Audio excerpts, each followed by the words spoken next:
Okay, the next part, the next measurement that you've got to have is your tire height. And if you'll notice, I'm measuring my tire, and it is practically exactly 26.5 inches. Okay, so the next measurement, which is a constant, and they will give you if you call them, but you can figure it out for yourself.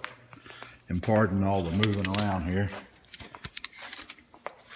Okay, the A-frame center line, the lower control arm center line to the center of the spindle.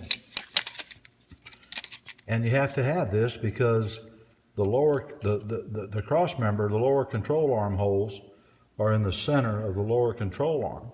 And you want to get to the center of the tire. And so if you'll notice, if I can line up on this where you can see it, it's 3.5 inches from the center of the control arm to the center of the wheel bearing spindle. Okay, so if your tire, I've written this down. Okay, let me see if I can explain this. If the tire is 26.5 inches, you want to know what the center of the tire is, which would be the center of the bearing spindle.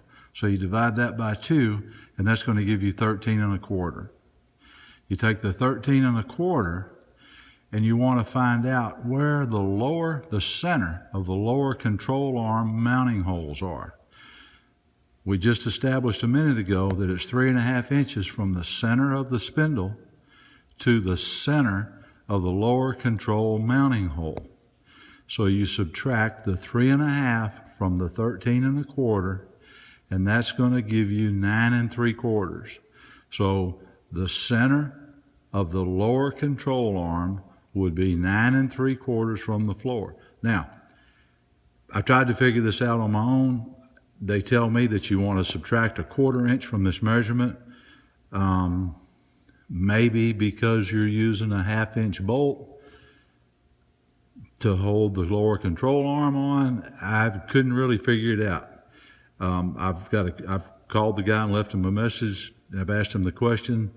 I'll get back with you on that. But anyway, using their figures, you subtract the 1/4 inch, which is also a constant, and you come up with 9.5 inches. So you're going to want 9.5 inches to the center of the lower control arm to the floor. Okay.